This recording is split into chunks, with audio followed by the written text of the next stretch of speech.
आप सभी को मेरा प्रणाम। आप सबका एक बार फिर से स्वागत 3D की सीरीज में, जिसमें हम लोग स्ट्रेट लाइन इन स्पेस कर रहे हैं। अब तक हमने 2 पार्ट इसके बना दिए हैं, ये थर्ड पार्ट। हम हर पार्ट में एक ही क्वेश्चन कवर करते हैं। चलिए शुरू करते हैं। आज का क्वेश्चन देखिए, स्क्रीन पे आपको डिस्प्ले हो रहा होगा।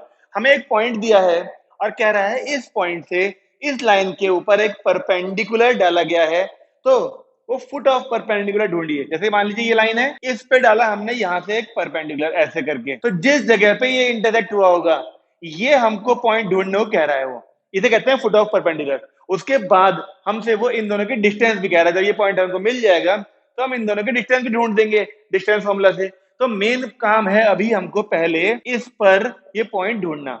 देखिए क्या करते हैं उसके लिए। फिर से वही काम जो मैं हर वीडियो में कर रहा हूं। इस लाइन की इक्वेशन है ये। अगर हमको इस लाइन के ऊपर कोई भी पॉइंट ढूंढना है, चाहे वो ये वाला पॉइंट हो, यहाँ हो, यहाँ हो, यहाँ हो, कहीं भी हो, वो हमेशा इक्वल टू के लेट करके ही ढूंढा जाता है। अब इक्वल टू के जैसे लेट कर लिया, आप एक बार इन दोनों को इक्वेट करिए, एक बार इन दोनों को, एक बार इन दोनों को। चलिए इस पॉइंट को P मान लेते हैं और इसको Q मान लेते हैं। तो इसको इक्वेट करके जो वैल्यू आएगी वो इसी लाइन के ऊपर होनी चाहिए। हमने मान लिया वो Q है। तो देखिए Q पॉइंट के कोऑर्डिनेट्स क्या आएंगे। जब इन दोनों को इक्वेट करेंगे तो 5k - 3, ये पहला पॉइंट आया 5k - 3। दूसरा देखिए 2k + 1, ये 2k + 1 भी आ गया।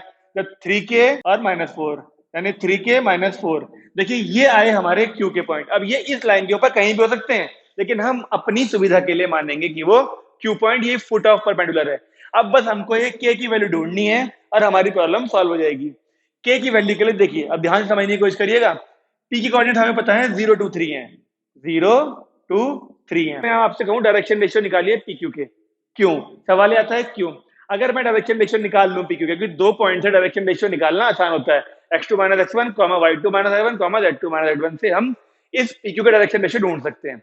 अब मैं करने क्या वाला हूं देखिए, क्योंकि ये जो लाइन है वो परपेंडिकुलर है इस लाइन के, तो इसके डायरेक्शन रेशियोज और इसके डायरेक्शन रेशियोज जो होंगे वो a1 a2 + b1 b2 + c1 c2 = 0 वाले फॉर्मूले से हमें k की वैल्यू ढूंढने में मदद करने वाले हैं।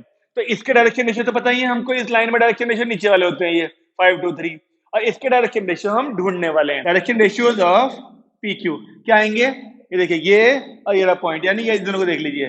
तो आएगा 5k - 3, 0 ऐसी रहेगा, फिर 2k + 1 - 2, और फिर 3k - 4 - 3।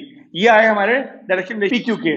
तो इसको सिंप्लीफाई करें अगर, तो ये बनेगा 5k - 3, 2k - 1, 3k - 7, और ये हो गया हमारा a1 b1 और c1।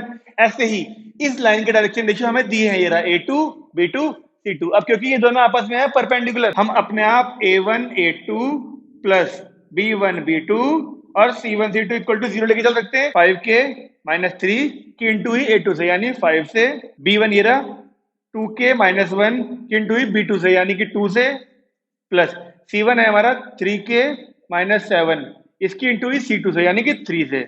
इसको सॉल्व करा जब हमने, तो यहां पे लिख देता हूं k की वैल्यू सॉल्व करके आ रही है, देखिए 1।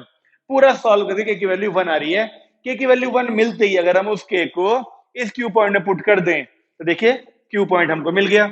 अगर यहाँ 1 पुट करें तो 5 - 3 यानी 2, फिर यहाँ 1 पुट करें तो 3, और जब यहाँ 1 पुट करें तो -1। देखिए ये है हमारा फुट ऑफ परपेंडिकुलर। एक आंसर तो आ गया। अब हम इन दोनों की डिस्टेंस भी ढूंढ सकते हैं PQ की रूट वाले फॉर्मूले से, और वो आ रही है रूट में 21।